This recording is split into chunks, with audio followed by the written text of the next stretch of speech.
Welcome to Fright Fix. My name's Suk. My name's Celia. Celia, how you doing? I'm very well, thank you. I was very happy that we actually got to see each other in person this week for the first time in like 2 years, which was really nice. That long?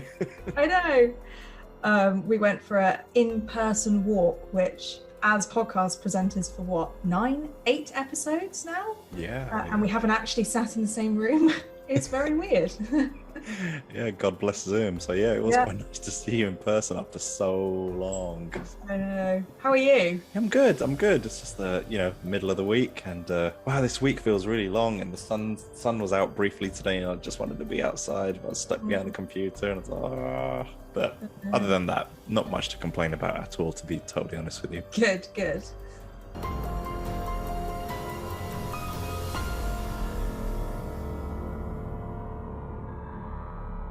So this week, we will be reviewing the 1968 classic, Rosemary's Baby, directed by Roman Polanski and starring Mia Farrow as Rosemary and John Cassavetes as Guy. Find your Fright Fix anywhere you listen to podcasts and follow us on social media at Fright Fix Podcast. So before we continue, I have to give you the obligatory spoiler warning. So if you've not watched the movie, please do pause this episode, go watch it, and then come back. Thanks, Suk. So a quick rundown of the film.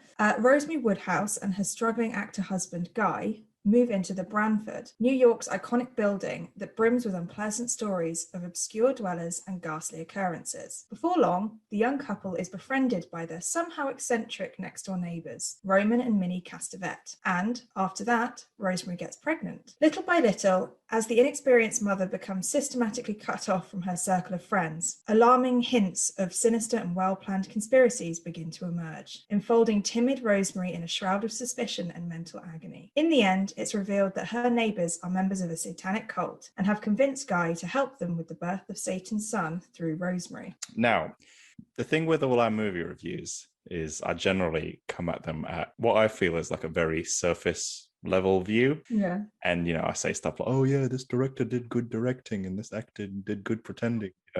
But in the case of this movie, you wrote a damn paper. You wrote an entire paper on this film. So I'm not quite sure what to expect. So what did you think of the movie? Well, I'm glad you gave me that introduction because it's not going to be that good. No. So I wrote an essay for this at university. I did a bit of a film course and I loved this film from like an analytical point of view. I thought it was really, really interesting. But it's weird because the first time I saw it, I didn't really like it. Okay. I kind of felt like nothing was happening until right at the end. Sure, I was like, right, come on. I mean, it's over 2 hours long. You're kind of waiting for stuff to happen. And I'm really glad that I rewatched it for this podcast because I'd kind of gone back to that memory of it not being very good. Even though I'd seen it a few times, I was like, I might not watch it because I've seen it so many times. But I sat down to watch it the other day and I just noticed things in it that I wouldn't have noticed if I didn't know what the ending was. So, it's like things like Shutter Island or something where there's a big twist at the end or something's revealed and then you watch it again and it's basically a different film. Sure. So I kind of wanted to go through a few of the things that I picked up and see if you noticed them, which I thought could be quite fun. Let's do it, yeah. So obviously the twist at the end of the neighbours and all their friends being Satanists and controlling Rosemary through Guy is revealed. But one of the first things I noticed was when Minnie comes to speak to Rosemary when she's by herself. Yeah. She's always kind of talking, and she kind of bombards her with questions and so it kind of disarms her a little bit. Yeah. While Minnie's leaving, she picks up the letters on the floor outside the door to give to Rosemary. She's like, oh, your mail's here. And she puts a red envelope on the top with her other hand and hands them all to Rosemary. Did you notice that? No, I remember the scene you're talking about, but I don't remember the adding of the additional envelope. Because I reckon that envelope is they're kind of trying to get Guy to maybe explaining to Guy what their plan is, basically. Oh, because I think it must be addressed to Guy because we never see it again. Oh right, I thought maybe the plan was divulged to Guy when when Guy meets the old man from next door. I forget his name now, and then Roman. That's it, and then the men are in one room and the women go separately. I just assumed maybe the plan was divulged to Guy at that point. Yeah, I did think that as well, because they're having a cigarette together, I think, in a scene. And Guy has a really weird look on his face when Rosemary and Minnie come back in the room. And so I thought, but there must be a reason why she gave them that letter. And it wasn't Rosemary, because we follow Rosemary the whole time. Oh, interesting. Because when you see it, it's quite blatant that she puts this letter on the top. I watched it again to make sure. And it's kind of, it looks a bit old. Like it's a bright red letter with like calligraphy handwriting on it. So I thought that was quite interesting. I was like, because prior to the neighbors coming over for dinner or whatever it was, or do they go over to the neighbors? I forget which. Yeah, they go over to the neighbors. They go to the neighbors, yeah.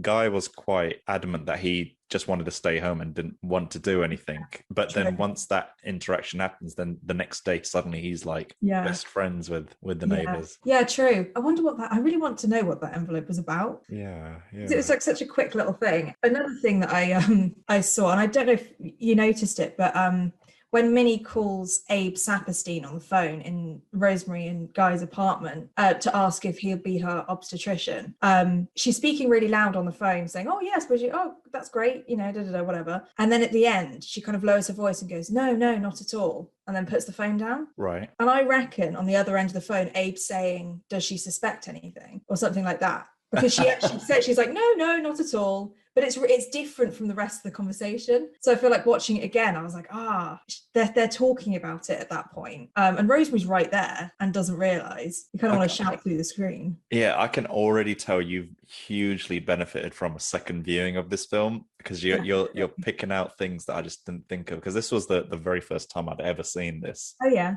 What annoyed the hell out of me is nothing to do with the movie at all. So I rented it from Amazon.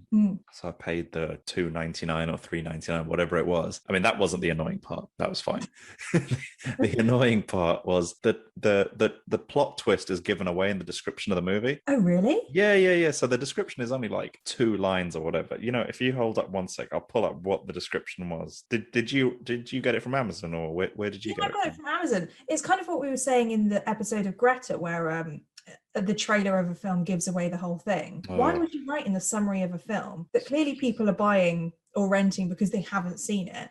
Probably. All right, now you tell me if this is, if you feel like this is a spoiler. So this is the description on Amazon. The story of a loving young New York City couple who are expecting their first child. Like most first-time mothers, Rosemary experiences confusion and fear. Her husband, an ambitious but unsuccessful actor, makes a pact with the devil and promises to send his career skyward. What? That's in the damn description. That's actually really annoying, because I feel like the whole point of this film in some ways is to make you second guess whether Rosemary is going crazy or not. And so knowing from the beginning that she wasn't, I mean... Yeah, so when it was revealed towards the end of the film, I was like, oh, this was meant to be a twist? I was like, oh, okay. I kind of saw it coming, so it's kind of a... That annoys me so much, because there's so many bits of it that were subtly referencing the fact that Guy's involved. Like, he keeps leaving the apartment at really weird times, like, I'm going to go and get an ice cream, or... I'm going to go get a newspaper. And it's always when he needs to go and tell the Cassavetes something, like Hutch has come over, or Rosemary's reading that book. It's always at those times where he's like, oh, gotta go. And it could be that he literally just went out to get something. But because you've read the description, you're like, well, obviously he's going to talk to the Cassavetes. That's so annoying. Yeah, I mean, yeah. So going into the movie, knowing what the twist at the end was massively annoying. And so some of the bits that were meant to probably be subtle were just kind of like... Obvious and stupid, and just felt very amateurish and whatnot. But that was obviously knowing what the twist was going to be at the end. Yeah, that's so annoying. And I mean, I don't know about you, but the saddest part of the fact that Guy was in on it was that, remember at the party that Rosemary throws for her friends? Yeah. There's like a bit where they're talking about the actor who went blind. I can't remember his name, that Guy took the role from. And they say, oh, apparently he's writing scripts and he's getting really good at it, even though he's blind. Yeah. And so like the saddest part is that Guy doesn't even get the fame he wants. The other man who's gone blind is still doing really well without his sight. It's just like... Yeah, he's going to get famous without it, because he's probably a really good actor and he doesn't need to give up his firstborn child like Guy does. I mean, That's a bit extreme to be an actor. Yeah. That's a really good point. Yeah, so it kind of reminds me of those kind of time travel-y movies which try to have a moral where they're like, doesn't matter how many times you travel back in time, everything finds a way of fixing itself. Or Yeah. what were your kind of just general overall thoughts of the movie? So I suppose I really like it because I could notice all the little things that I thought, if you hadn't seen it before and you hadn't seen the summary, you'd have to watch again to see. Sure, I think I think the film may have been a bit too long. That's kind of my only gripe with it. Yeah. Overall, was that I understand the pacing, and I think it was actually an amazingly paced film. But when you start to lose interest a little bit at certain points, and you think, okay, maybe if it was condensed a little bit, I could have kind of kept that interest. But overall, I left that film feeling, I think this is a really good one. It's very different from The Conjuring and the other films that we've been doing. There's no shock, there's no horror. It's all psychological. I think the only thing that was remotely scary was that terrible scene where Rosemary's at her wit's end in her pain, wearing that red dress thing, and she's so pale and so skinny, and she just starts laughing because the pain goes, and she sits in this chair, and this tiny frail woman. I mean, that really creeped me out. Because it was just so horrible to watch. But apart from that, it's a completely different type of horror. What did you think? Yeah, just kind of like high level thoughts. Like, I mean, I really like kind of old movies, especially movies from like the 60s, 70s, and 80s. Because like when I was a kid, those were the movies that were always on TV. And something about, especially movies from the 60s, there's this kind of dreamy quality to them. There's kind of otherworldliness, just purely on a visual kind of level. And I really like them. I really like old movies like this. I couldn't quite get over the insane amount of kind of cigarette smoking in the movie. It's like I could almost like taste the tobacco and the ashes. Like there was so much cigarette smoking, and I was like starting to panic. Like, oh crap, what if the ash falls onto the couch or the carpet? It's gonna be a nightmare to clean. And in her beautiful white house that she's painted everything white. Yeah. So I mean, I suppose it's just because there's like smoking is less acceptable in movies these days and TVs these days. So it was quite jarring to see that again. I definitely think that 60s films that were actually set and filmed in the 60s, it does give it that kind of quality, doesn't it? It's not like somebody's pretending to be in the 60s. No. You actually get to see glimpses of the fashion and the city and things like that. It's like a little moment of history. You've just like touched on a point that I was going to make. Like there's something about being shot in the 60s, for example. So exactly what you just mentioned, but the film did feel like a time capsule almost. Yeah. And I mean, I really liked seeing New York. It was New York. Yeah, definitely was New York. Yeah. I like seeing how it was in the 60s because it's just like the thing with these kind of like down to earth type movies that aren't like kind of hyper real or supernatural. Yeah, so these movies are kind of like history texts almost, and they kind of capture history in a way that a book can't. And so I kind of appreciate that. And the bit where where Rosemary's outside waiting for her friend Hutch. In the background, you could see the sign for Radio City Hall, I think it is. And I was like, I've been there. I know the exact spot in New York where she was standing. Like I've been to New York so many times. I mean, I got married in New York, and it's kind so like, oh, sorry, one just started barking again. But yeah, so it's just so cool like seeing how different it was in the 60s. That is so cool. Like if you went back, you'd be like, oh, that's where Rosemary sat waiting for Hutch. That's where she walked across the road without looking, which almost gave me a heart attack. It was just walks across the road at the end. Yeah, I think that was done for real, actually. Really? Yeah. So Roman Polanski, I think he held the camera because I don't think the cameraman wanted to do it. Right. So yeah, he told Rosemary or Mia Farrow, like, no one's going to hit a pregnant lady, just do it. What? And she just walked. He held the camera, and they got it. And they did it. Did they do it in one shot, in one take? I presume so. Yeah, so they come up, right, let's do that again. And she just keeps having to do it over and over again until the lighting's right. Run back the other way. Wow, things that people do for art, honestly. Yeah, but I like the fact that the film was very grounded in reality and it Mhm. wasn't overtly grim or creepy. It kind of so like unlike other horror movies we've watched, this one isn't like a ghost house type movie, but I think the horror kind of comes from like the paranoia of and not just from the characters within the movie, but I think also as a viewer too. I think you can kind of relate to Yeah. Rosemary's journey in this film. Yeah, absolutely. I feel like it's psychological, not just for Rosemary, but for us, because, in the end, when she's supposed to be angry, she's supposed to be upset, and the people around her, these Satanists, just don't get it. They're No. like, but you're his father, you're his mother, and why would you be upset? Just drink your tea. And it's like you're shouting at the screen, like, does nobody understand that you've taken her child? As a guy who's like, we're gonna have a great life, you can have another baby. It just makes you think, oh my god, is this whole world just not what it's supposed to be? And it's just so yeah, I feel like it's a horror in a completely different way than a visual horror that we've been used to for the last few films. Yeah, it's stuff that could terrify you in real life. Like if your kid was taken from you, that is horror. Like Yeah, it yeah. absolutely is horror. It's real world horror. Yeah. So acting and casting, what did you think of it? Oh man, when I first turned the movie on, I remember explicitly thinking in probably the first 10 or 15 minutes, like I wrote down the note, performances are incredibly wooden. And Yeah. everything felt very staged and very wooden and very artificial. And I was thinking this reads, or this is, I think I've said this before on numerous podcasts, but it all felt very much like a stage play. Yeah. And but once you kind of get into the flow of it, and I felt like I kind of almost had to submit to the movie a little bit just to kind of accept it. I was kind of like, look, I have to get through this 2 hour movie, so just shut up and just deal with it. That's I was telling myself like that.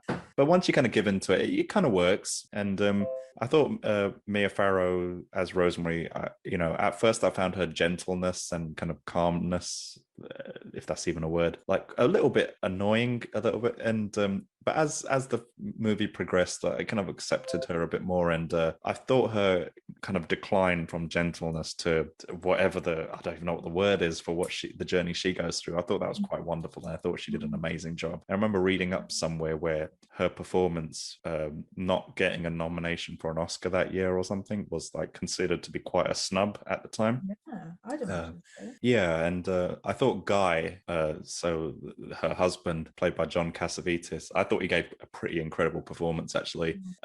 Not that I think it'll be nominated for an Oscar. I mean, I don't know if it was actually, but I disliked his character so much. I thought, okay, that's a sign of a job well done, I think, because I think he played it like that, and I thought he did a pretty good job.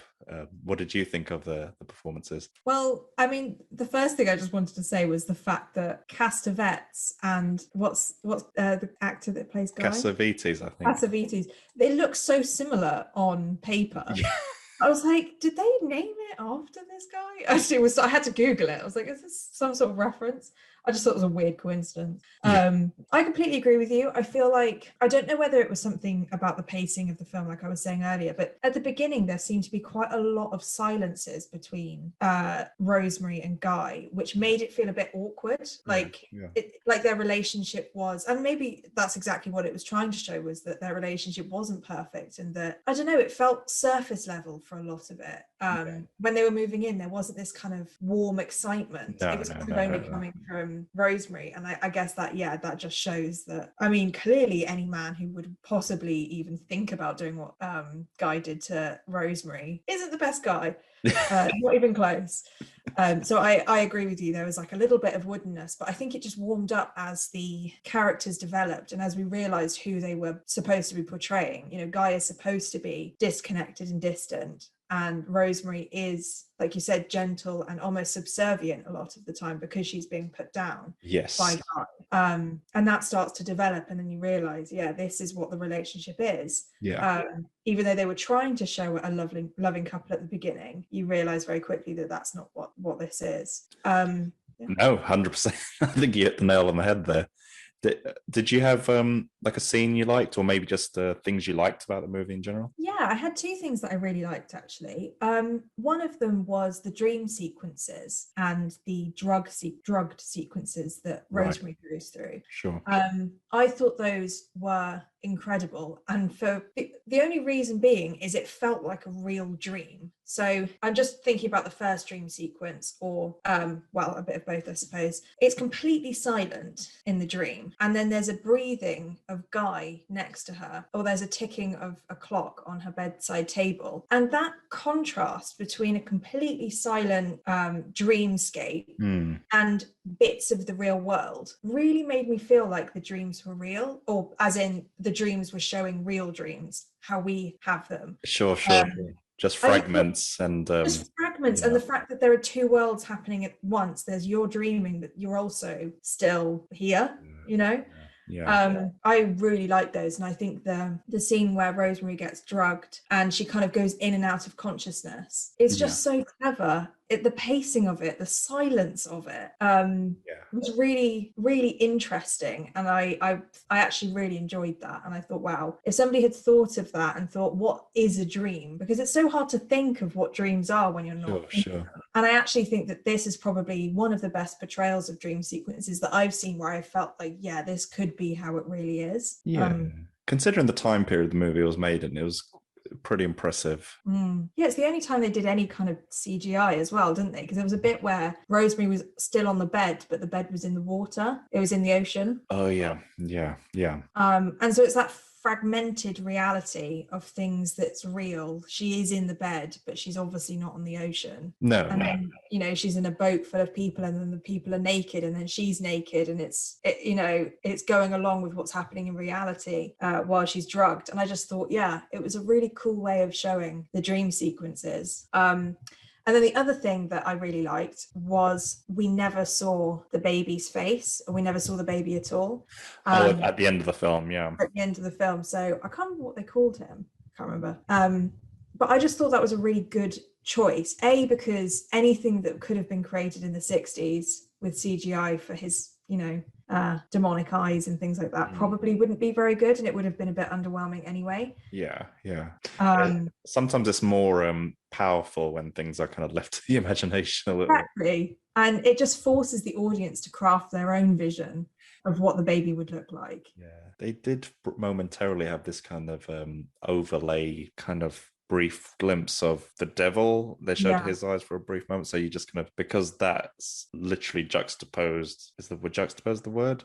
Yeah. At the same time, at the when the baby's happening, it kind of tricks the viewer's mind thinking that might be what the baby looked like or something. So exactly, and her reaction as well. Like we can make up what the baby looks like from, I think, an incredible reaction from Mia Farrow of just complete shock and disgust in the first instance, and then that kind of slowly melting away and her motherly instincts taking over. It was so powerful. I think the ending was really interesting, and her rocking the baby properly. I thought that was really a good stylistic choice to not show the baby. I mean, just to add to what you said, I kept thinking that she was going to maybe use that knife she held to kill the baby or something. I thought that was going to happen, but it didn't obviously go that way. So I know part of me was like, oh, you can't do it, but I mean, it is Satan's child. Yes,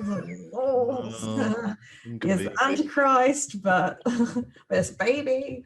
And also the woman who was rocking the baby, she annoyed me so much. She was so horrible. She was like rocking him so hard, and she was really mean to Rosemary, and God, she should have used the knife on her, to be honest. No, I remember, specifically I remember being very annoyed at that character.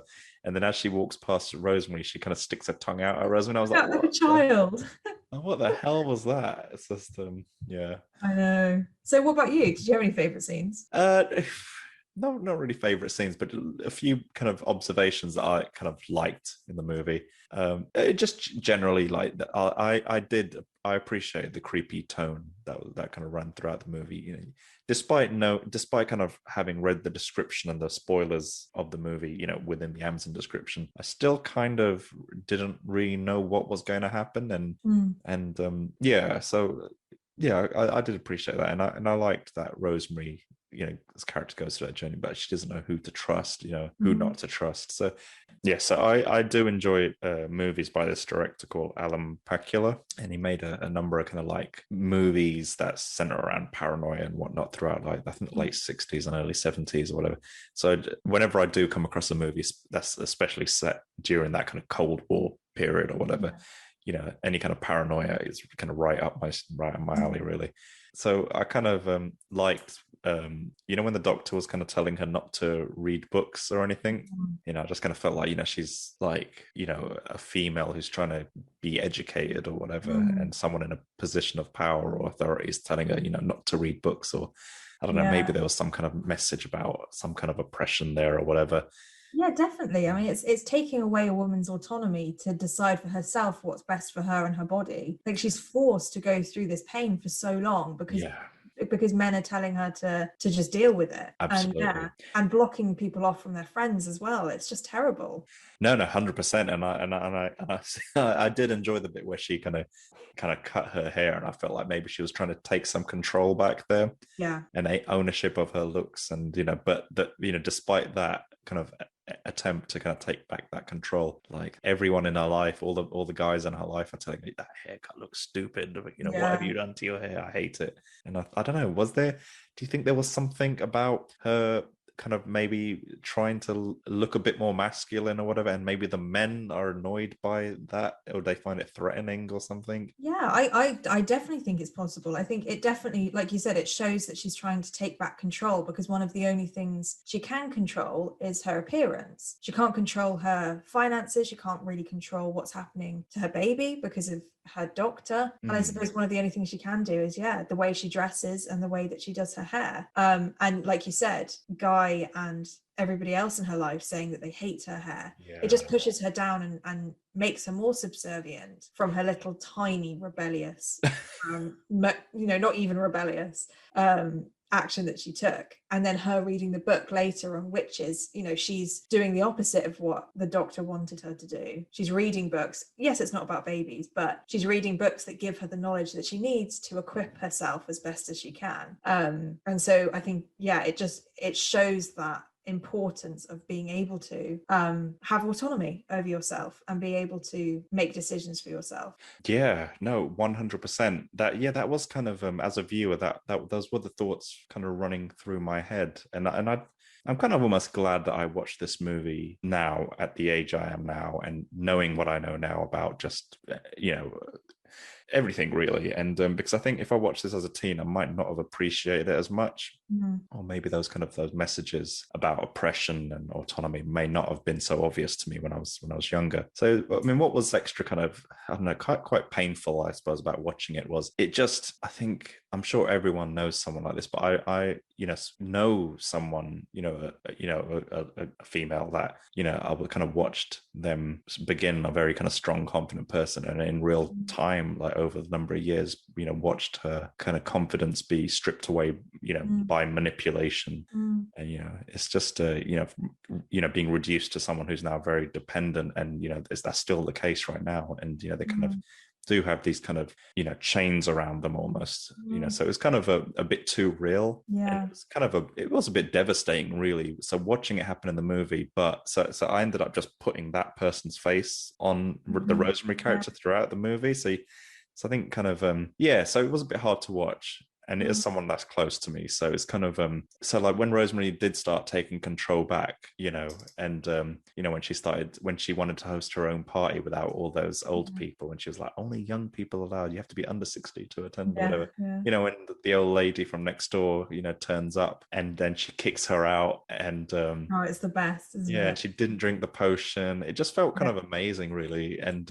it kind of, I don't know, it was like, I think that was the first point in the movie where I felt like a deeper connection to Rosemary's character, and wanted her to win and just pull out a machine gun and kill all those old people.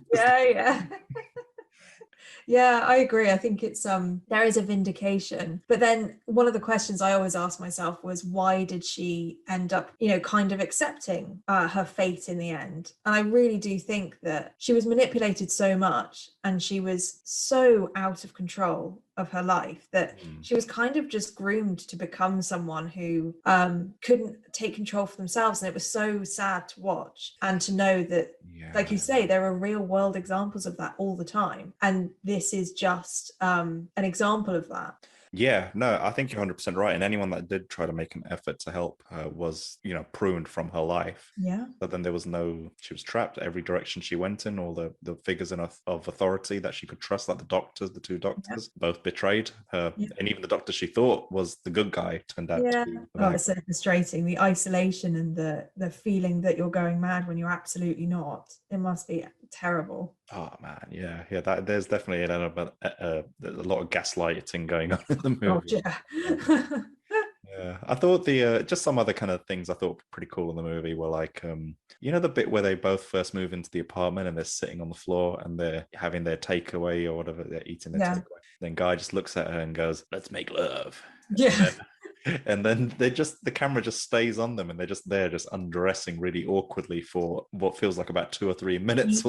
In silence. In silence, yeah. And I was just like, this is brilliant. Like, it's just an awkward. There's nothing glamorous about it or anything, and I thought it was pretty cool. And probably much closer to real life than normal Hollywood sex scenes. Yes. I made a note about that. I was like, why is this scene so long and so quiet? Yeah, it was kind of, you're right. It was awkward. It was unusual, and in a way, the realism was pretty refreshing, to be honest. Yeah. The bit where Rosemary is reading the witch book, and I think Hutch tells her something like the name is an anagram or something. That whole sequence. I like those kinds of scenes in movies where the hero or whatever is trying to piece something together and they're trying to solve a puzzle. They're figuring it out. Yeah, I mean, it wasn't like super high end in this movie, or it wasn't massively intriguing, but just those kind of sequences in general in movie when, like the Columbo or the detective is trying to piece all the evidence together. I thought it was pretty cool. I don't really have much to kind of comment on it, but I liked it. But the thing that, in what happens in direct opposition to that scene is when she does kind of find out, what's up, that the neighbors are really, witches or whatever, is she then tries to confide in her husband directly after that, and just knowing that she wants to confide in him and kind of like spill her guts to him, but as a viewer knowing that it's futile and it's just like, he's not on your side, he's just going to report it directly back to them. It's also really creepy at any time Guy and Rosemary talk about the baby as well, because Guy knows what the baby is the whole time. Like there's a scene where she says, "Oh, he's kicking," or the baby's kicking, and Guy won't touch her. Well, yeah. It's like, oh, we know, and it just makes it all more creepy because he's just able to live his life knowing what's happening to his wife. Ooh, horrible. Yeah, no, absolutely. I mean, I would hate to be in that kind of relationship, to be honest, but well, hopefully that could never happen. I'm just going to hope not. Cross my fingers. There's something, so when we were watching the movie, there's something Jess mentioned whilst we were watching the movie. There's always this little nugget of wisdom she drops randomly, kind of thing. So I always try my best to note it and like bring it into the podcast or something.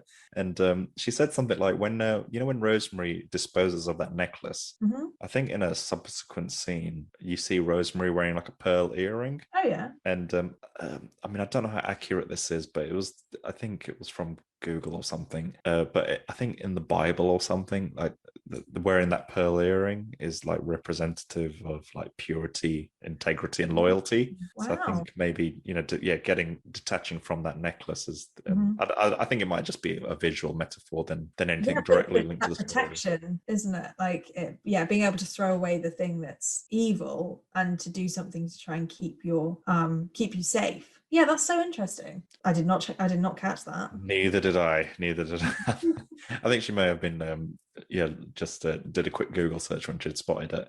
Yeah.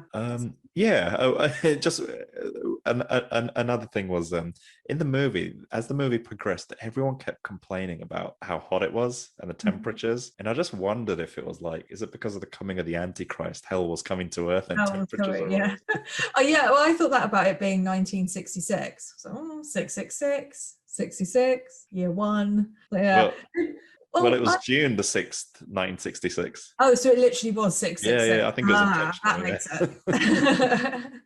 I've always thought films that have lots of heat. I think another really good example is Great Gatsby, where a film kind of has a character of heat. It has its own kind of character development. As the film progresses, the heat becomes more oppressive. And I wonder whether it kind of shows the oppression felt by Rosemary and the kind of panic she's feeling as it rises. As the temperature rises, it comes to a crescendo when she's figuring everything out and she's running around New York, clearly getting hotter and hotter. And I think it just kind of adds to that stress and pressure that we feel for the characters, and we can see it physically with the characters. I think heat is such a powerful tool in films to make the audience understand something like isolation or about pressure or excitement and things like that. I find the weather very very symbolic. Because it's something that runs in the background and isn't immediately obvious to the viewer, but I think it's something that sits in their subconscious throughout the movie. And so it's kind of like it's almost as important as the set, for example, the visuals. I think you're right. So was there anything that you didn't like about Rosemary's Baby? There were loads of things I didn't like about Rosemary's Baby. but I think a lot of it was actually, it was a part of the story, and I think it's probably, things I didn't like were probably designed for me not to like, or the viewer not to like. I suppose if you did like it, then these bits, then maybe it says more about you than it does about the movie. So there was just little things like when when a guy essentially rapes Rosemary in the movie, doesn't he? And at the end, like the next morning, she wakes up and I think she's questioning, like, did you make love to me last night or whatever? And he was, that was such a weird scene. And he says something like, well, I had to do it anyway because we were, like I didn't want to miss the something. And he says something like, "Oh, I kind of felt like a necrophile or something." I know. I was like, what the hell, man? Like the whole rapishness of the entire thing was just massively uncomfortable, and just the way he treats it so casually and so. I know. Like he was just so okay with it, and Rosemary was clearly uncomfortable with it. But I think maybe she probably felt like an expectation on her as an obedient wife, that she was okay with it. Yeah, it all feeds into that, doesn't it? I think, oh God, that was such a horrible scene to watch, especially as a modern audience as well, just knowing that that's not okay and that's not normal. And his blasé attitude to it. I think that's kind of what this film was going for, wasn't it? We're supposed to hate Guy by the end, but not really know why. Well, obviously we know why, but not like he is outwardly physically horrible or that he is Satan. It's like he's almost worse, to me, he's worse than the demon character or any of the other characters really, because of the way he treats his wife. Yes. And I think it's just really telling. No, I agree with you. I think I would actually put him on a higher level as a villain than the Satan worshippers, actually, because I would. Because he was meant to be the closest person. I mean, he's Rosemary's damn husband. He's supposed to be the closest, like her best friend he's supposed to be. But and just like afterwards when when the baby's born and she finds out that it had died, it was born, it was stillborn or something,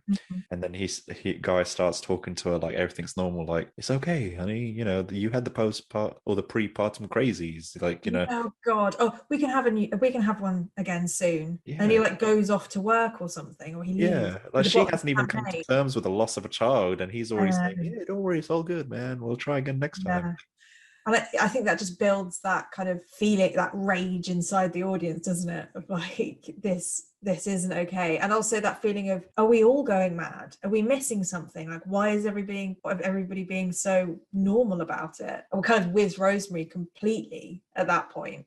Yes, absolutely. I think my biggest kind of dislike in this movie isn't really a dislike. It's more of maybe an improvement, I think, that can be made to the movie. And I haven't really fully thought this through, but so like with the doctor being the bad guy, the Saperstein, for example, and same with like the husband, is I kind of wish the film was cut in a way where maybe that wasn't super obvious to the audience, and maybe at least give the illusion that the doctor and the husband are on Rosemary's side. Yeah. And maybe cutting out that dream sequence that had the devil in it and all the neighbors and everything. I probably would have cut that out, actually. And I think it would have been more powerful if these revelations of like the neighbors being witches, like we found, that if we found that out at the same time Rosemary did. Yeah. And what would have been a better movie is if the entire movie we start to think that maybe Rosemary's losing her mind here.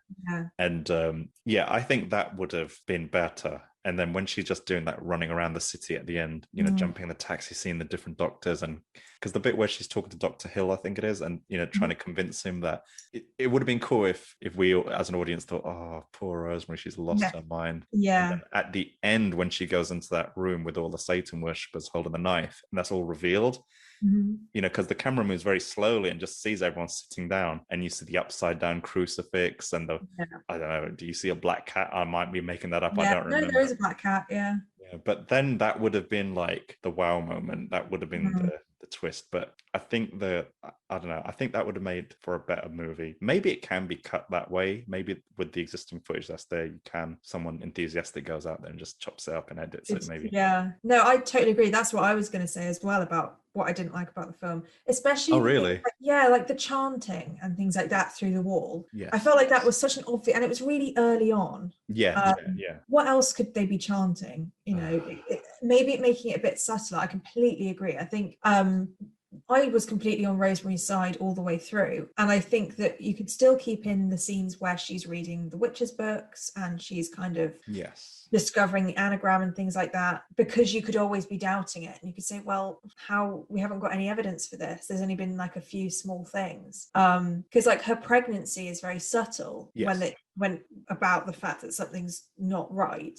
It could be that she's having a really hard pregnancy, and it could have just stayed that way. And I completely agree that we should have found out when she did and have oh my god, we've been tricked. Yeah, you just made me think right now. So what they should have done was they should have made Dr. Hill out to be some kind of amateur doctor that doesn't know what he's doing. Right. They should have made Hutch out to be like a bad influence friend.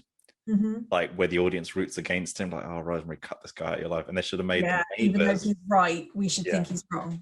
And they should have made the neighbors, rather than these annoying people that keep knocking on their door, because I was like, leave me alone. Like they should have made them very likable characters. Do you reckon? See, I think they shouldn't have been likable. I think because we could have maybe understood that the reason why she thinks that there's something wrong is that she doesn't necessarily like them because they're a bit annoying. So maybe just tone down how invasive Minnie was. Yeah, because it was a bit exaggerated, wasn't it? Like it was. I mean, I thought Minnie's character was brilliant in her own right. I thought I've never seen a character that annoys me so much. I think that's probably good acting skills. Because every time she came in, I think she was just trying to distract Rosemary by talking, drink this, eat this, and she doesn't have time to process what's actually happening. But you're right. If they toned it down, maybe making Roman someone that we dislike, because he was kind of verging on the edge anyway. And then having Minnie as somebody that you kind of like. I think you've touched on something pretty cool there, like, because I've watched a number of these kind of hypnotism kind of documentaries or whatever, or when a hypnotist says how they do it, and I think it is with these kind of sharp, out of the blue actions which catch people off guard and put susceptible people into a much more willing and obedient state. And I think when she does all that kind of, a lot of hand movements, oh, drink this, oh, how are you, how much does this cost, I think it probably does put Rosemary in a kind of a more obedient state. I agree. So Celia, so with Rosemary's Baby, I hear this movie and the phrase satanic panic quite frequently in what people say and what I've read. I don't know too much about this topic. Is there anything you could shed light on? So I kind of went down a rabbit hole a little bit with Rosemary's Baby and the Satanism aspect of it. And I found some really interesting links actually between Rosemary's Baby and the Satanic Panic, which was a great name, by the way, whoever thought of it. It rhymes. It rhymes, and it's just satisfying. So the Satanic Panic was in the 80s, and this film was obviously late 60s. But there's a lot of influences, I think, within this film, which kind of started the road towards Satanic Panic in the 80s. And before we start, I mean, there are so many different types of Satanists, and the ones that I'm talking about now are very kind of stereotypical Satanists from a very particular sect. And there are Satanists who just, believe in autonomy of the self and things like that. I think it's so easy to think of Satanism as kind of like cloaks and things like that, but that's not always true. But with the Satanic Panic, that's exactly what they were tapping into. So I do think that this film is, like we were talking about before, it's much more about an oppressive and abusive patriarchy and control over women than it is about Satanism itself. It feels like Satanism is the symbol that's used to be able to portray the patriarchy and the power dynamics between women being seen as kind of second-class citizens that are only used as objects to better the men around them. But even if Satanism is just a symbol of that, I read quite a few interesting pieces around it, which I kind of wanted to discuss. So Satanism through the Church of Satan, which was founded by Anton LaVey, was founded the guy with that weird moustache. With the bald with a goatee. Yeah. Oh, yeah. The most very iconic image, Absolutely, and he's always got these kind of pentagrams and things behind him. So he founded the church in 1966, of same year that this film is based. And the church itself kind of preaches self-reliance and individualism. But the thing that LaVey tried to portray was that there's no Satan in the Church of Satan. There isn't actually a devil. It's just a belief in yourself as the higher power. So already Rosemary's Baby is diverging from what the Church of Satan actually believes in, which isn't the devil, that the devil is basically just a symbol for oneself and autonomy of the self. That wouldn't be obvious to me. In my head, I would think if someone said Church of Satan, I would think they sit around in their cloaks, sacrificing a goat, worshipping the devil or something. Well, interesting you say that, because that is exactly the reason why Anton LaVey was actually obsessed with this film, because it didn't show Satanists as what you think. It showed them as kind of normal people. Like, they never really dressed in cloaks. I mean, there was a bit where they were naked, but they were basically just ordinary people, weren't wearing black hoods and sacrificing goats, like you were saying. So Anton LaVey actually loved this film because of that, which I thought was really interesting. So he got his endorsement. That probably helped the publicity for the movie. Or, as a skeptic would say, it actually helped Anton LaVey's kind of fame, because he said that he served as, and I'm quoting, an uncredited technical advisor for the film. Right. Which is a bit sketchy, because uncredited, if you're an advisor, why would you not credit them? Yeah, I was actually an uncredited advisor on this movie too back in '66. So. So was I. Did you not know?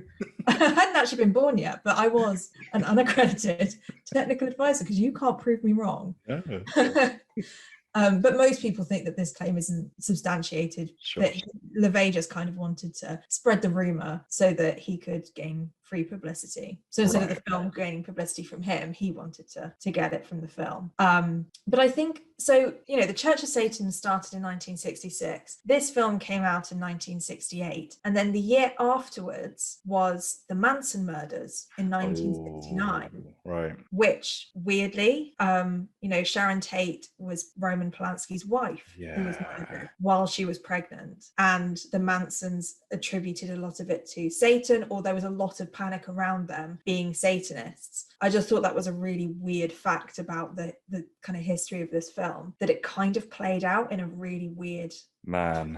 That is, that whole, I mean, I've read a little bit on that whole murder spree or whatever, and that is terrifying. Absolutely terrifying. And the fact that it was real life, it was absolutely real life, and it was really connected to this film. I mean, a year afterwards, and with the director, and she was pregnant. I mean, really creepy. It freaks me out just thinking about it. But I think all of these things kind of created the perfect breeding ground for Satanic Panic in the 80s. And essentially what Satanic Panic was Christian fundamentalists would push the idea that satanic cults were abusing children in rituals and committing murder. Yeah. And they actually convinced the public, especially in America, through news coverage of this. So I don't know if you ever heard the jokes about Dungeons and Dragons, that was part of satanic panic because all the parents thought that Dungeons and Dragons were poisoning their children. Yeah, no, absolutely. When I was a kid, Dungeons and Dragons was on TV, and I specifically remember a family friend who was actually a pastor in a church. Oh yeah, talking to my parents about, oh, don't let them watch Dungeons and Dragons. Really? At the time, it didn't really click. I just thought, oh, it had the word dragon in the title. Maybe they got scared or something. But I remember having a Star Wars poster on my wall, and an uncle who was very religious coming over saying, telling my parents, take that down. That's a dragon. Take it down. Like, because I grew up in a very kind of, we grew up with a lot of very Christian people, like very deep religious people. So this stuff is all starting to click and make sense now. I never put two and two together. I think Dungeons and Dragons originally started off as like a board game, and then and that's like what they were, show or something, right? Yeah, that's exactly it. Because the board game is what most parents were banning from their kids playing in the 80s. And so it's actually crazy that things that we consider so normal now, tame. I know. God, if they saw the things that we see online and the films that we watch, oh my goodness, just watch. I don't know what people would have done. But I do think that Rosemary's Baby was a direct influence, because a lot of what people believed in the Satanic Panic is kind of related to Rosemary's Baby, in terms of it revolves around children losing their innocence because it's Satan's child. It revolves around not being able to control your family, not being able to control what your children do or who your children are. And that was a lot of what Satanic Panic was. And the fact that people could kind of prove that Satanism was true, and I say prove in air quotes, because of the Manson murders and Richard Ramirez and people like that, who attributed a lot of the heinous things that they did to Satanism. And so, Anton LaVey, as weird and as eccentric as he was, he did just create a kind of anti-church which talked about the self and talked about not believing in God, or not having to live up to the pressures of God. But it turned into something a lot darker, and it has continued to be that way. And I think Rosemary's Baby is a kind of homage to the split between what Satanism used to be, it was normal people, to what it became, which was a panic around all things dark and mysterious and slightly out of our control. I thought that context was quite interesting about the film. Damn, I almost wish I'd watched a documentary on this before watching Rosemary's Baby. Yeah, there's so many out there, and there's so many interesting takes on Satanic Panic. There's loads of conspiracy theories around, who caused it and why did people want this to be, for people to think about this in the 80s. Was it covering up systematic abuse in Catholic schools? So that they would say that it was actually Satanists who were doing it and perpetuate that instead. Like, there's loads about especially the 80s rock music. That was another thing that made Satanic Panic blow up, because there were these rockers who had long hair and they'd play guitars and they'd stick their tongue out and they'd worship the devil. I remember when I was in school, like, there'd always be these kind of stories about, oh yeah, if you get this song and you play it in reverse, it says worship the devil, worship the devil. I think there's a Beatles song that people say if you do it in reverse, it says something like that. It's not that Helter Skelter thing, is it? Oh no, that was the Manson murders. Oh right, I thought there was a Beatles song called Helter Skelter. I might be wrong, actually. I might be making that up, actually. No, you're right. It was the Manson thought that Helter Skelter, I don't know if it was backwards or not, but said something about the end of the world coming to an end because of a race war. Oh dear. Yeah, so he used that song as his justification for people going out and murdering on his behalf. Well, that makes total sense, obviously, doesn't it? Yeah, obviously. But that's a really good point, actually, because again, in the 80s, that's what people were saying. They were saying that it was songs that were, or rock artists and rock music, which was influencing their children. So yeah, it was just a very weird time. And I do think that obviously people who were adults in the 80s are still alive now. Yes. I wonder what they think about the Satanic Panic at the time, if it just kind of disappeared, or if they still think that these things are. Well, listeners, if you were an adult in the 80s, we'd love to hear Let from us know. you. Let us know on our social media at Frightfix Podcast. Yeah, maybe if your story is crazy enough, we'll get you on the next episode. Yeah, we could do a whole episode on it. Or if you're a Satanist and you want to talk to us about it, that would be so interesting. That would be insanely interesting. Yeah. But yeah, so that's I'd like to know how many times I've said Satanic Panic in the last 10 minutes, because it's been every other word for me. But that's Satanic Panic and Rosemary's Baby, I think. Well, it doesn't feel like you've overused Satanic Panic. The phrase hasn't annoyed me yet, so Oh, I could probably make that happen if I carry on. challenge accepted. No, that was fascinating. I feel like you've genuinely taught me something new today. I mean, I'd heard the phrase being thrown around a lot, but I didn't actually know what it meant. Yeah, very interesting time. And yeah, I just thought it tied nicely with Rosemary's Baby, because that happened before, 10 years before Satanic Panic. And it just feels like that's where it started, around that time. Yeah, very interesting. So did you have any trivia for this film? Well, I mean, Rosemary's Baby is such an iconic movie, and there's like tons and tons of trivia about this movie, but there were two small little tidbits that I found quite interesting. Now, you know, the opening and closing of the movie, you got that kind of lady who's humming a song. Yeah. That's Mia Farrow Is humming it? a song. Yeah, yeah. And it's like, maybe wonder, like, was that like a lullaby or something she was humming at the beginning and ending of the movie? I did know that at one time, but it's completely gone out my brain what it was. Oh, well, that's really interesting. It's really creepy, that song. I feel like anyone humming, I don't know, in films just kind of creeps me out. Especially if you hear the humming in like an empty house or something. Exactly. Ooh. Yeah, another thing that I kind of had to kind of Google this, but you know, there's mention of tannis root, some kind of herb that is mentioned like in the spotted fungus or something. Yeah, it turns out it's not a real thing. Oh. The author of the original book, Ira Levin, had just entirely invented it for the story.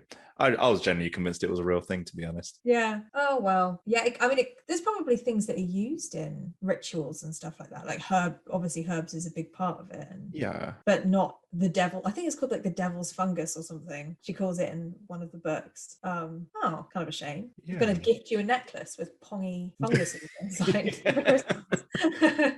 There was so I mean, that's kind of all the two bits of trivia I thought were pretty interesting.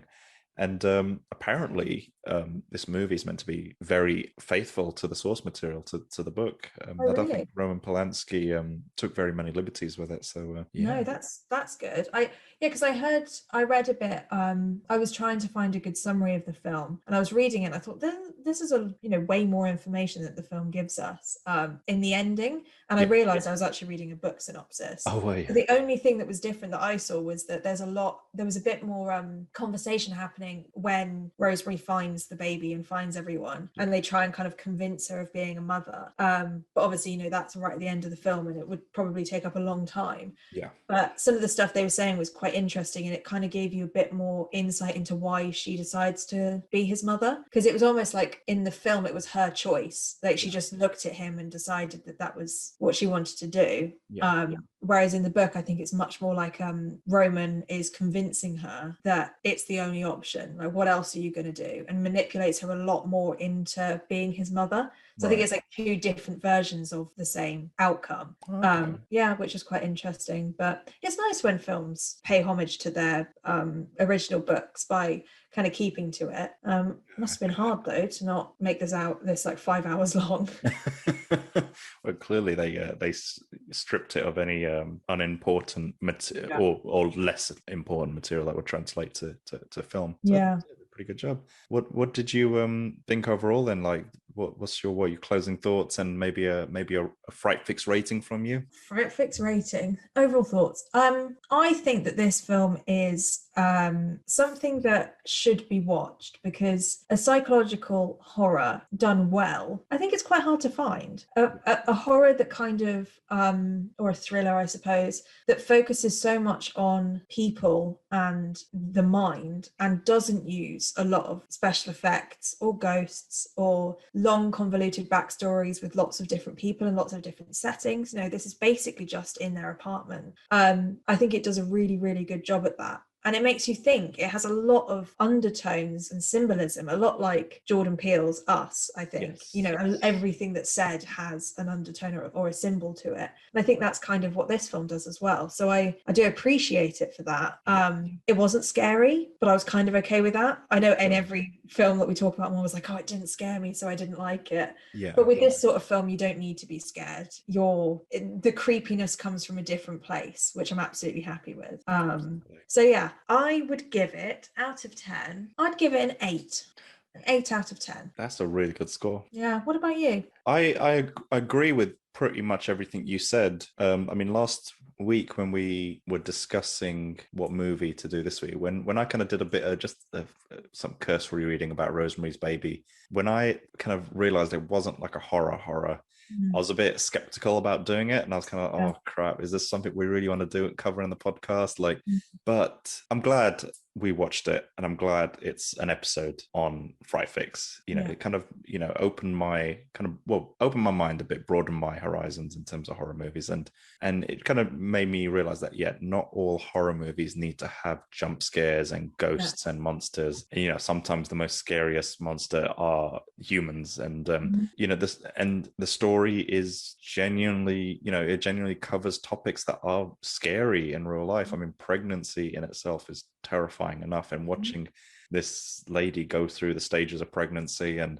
and just seeing the manipulation and the gaslighting she goes through, it's scary. It's very scary, and it's a bit too real. There's nothing supernatural about it really. And so for that, I respect the movie, and I'm glad we did it, and I'm really glad that you recommended it, so thank you there. And I would give it the number that keeps jumping to mind is 7. Yeah. And I'm not quite sure why, but that's just the number that came to my mind for this movie. I'll go with your gut. I feel like that's still a really good score. Yeah. I think those changes that we suggested earlier on, if they were implemented, like, so if the revelations that are made to Rosemary, if they happened to Rosemary at the same time as they happened to us, I think it would have made for a much better film, and would have increased the whole paranoia tenfold, I think. And what would you give it if that was the case? Oh, if it implemented all our notes, even then, to be honest, I think I probably would have given it a 9, actually.